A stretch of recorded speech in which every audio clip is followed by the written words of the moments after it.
Yeah, uh, I'm Vijay Mehta and I'm the chair of Uniting for Peace, and we have embarked on a new campaign called Europe for Peace. So, tell us about Europe for Peace. Tensions mount in Eastern Europe and confrontation between Russia and US, and also the imminent referendum in UK in June 2016. United for Peace has embarked on this Europe for Peace campaign to highlight the peace endeavors by which European Union has kept peace in Europe. Why is staying in Europe important for peace? The European Union has successfully kept peace, and it has kept peace because it built infrastructural institutions like the European Steel and Coal Community, like the European Economic Community, European Parliament, Council of Ministers, and then the European Union. Because of these institutions, countries like France and UK and Germany, which was always war at each other, solved their differences peacefully by dialogue diplomacy at the European Parliament in Brussels or Strasbourg. During the Second World War, 160 million lives were lost, which is now highly unthinkable because of the trade each country is doing with the other.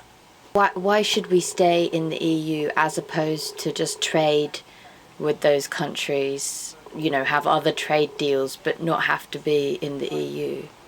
When there are still differences between countries, we haven't, because of the European Union, all the differences have not finished. So, like for example, there is tensions, or differences between UK and Spain on Gibraltar. We have got differences with Ireland on the 6 counties of Ulster, and then there are the movements who want to stay away from their countries. So, because of these differences, now the UK doesn't send army to fight France. These differences are settled in a mutual meeting of ministers of European countries, foreign ministers, prime ministers, head of states. What about all the problems with the EU? Yeah, EU has got huge problems like the migration problem, refugee problems, problems with the euro currency, and with the uprising, the rising of the nationalist movements, even in Scotland, in UK as well, and in Spain and Belgium and other countries. So these these problems can be solved by staying together and working together, and they cannot be solved by disintegrating European Union. What do you think are the kind of benefits that the EU is providing us? European Union is the second biggest trading bloc in the world. So just see how much advantages we have got by staying European Union. Secondly, because of the open borders, we can travel from within the 28 countries without any restrictions. So that is a great advantage. And frankly speaking, all the affluence or prosperity which Europe has produced or built over the last 70 years has come because there was peace in Europe, and each country was helping others. Like the European Union has given billions to Northern Ireland, and because of the EU funding, peace funding, shall I call, to Northern Ireland, at the moment is holding on peace. At one time, Northern Ireland was full of bloodshed and violence with IRA and other Sinn Féin and other organizations and paramilitaries and the UK's presence of the army, etc. And one must not forget all the workers' rights and protection of their work has been because of the European Union laws. And again, we have got European Convention on Human Rights, which upholds all the rights of citizens of the 28 countries.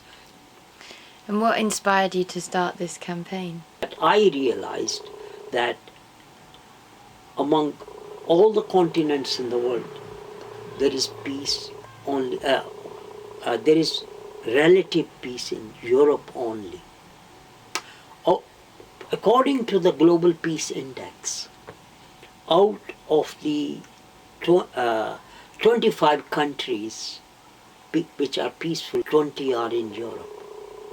So if 20 countries are in Europe, Europe must be doing something right. And because of the European Union in 70 years, they have been able to keep peace. What happened is, after this Second World War, leaders, especially of Germany and France, met each other and they said to each other, the world should not be that violent. We need not kill people to solve solutions. One need to just go and visit war cemeteries to see soldiers of Germany, France and Scotland and UK lying side by side. That reminds us that if the soldiers in different countries are lying side by side, we could also work together. We are only different nationalities by name. We are all human beings. We have all the same DNA. We have all the same critical thinking, which we should put together to work for peace, which brings prosperity, job growth, economic growth, and welfare for us and our children. So I think that is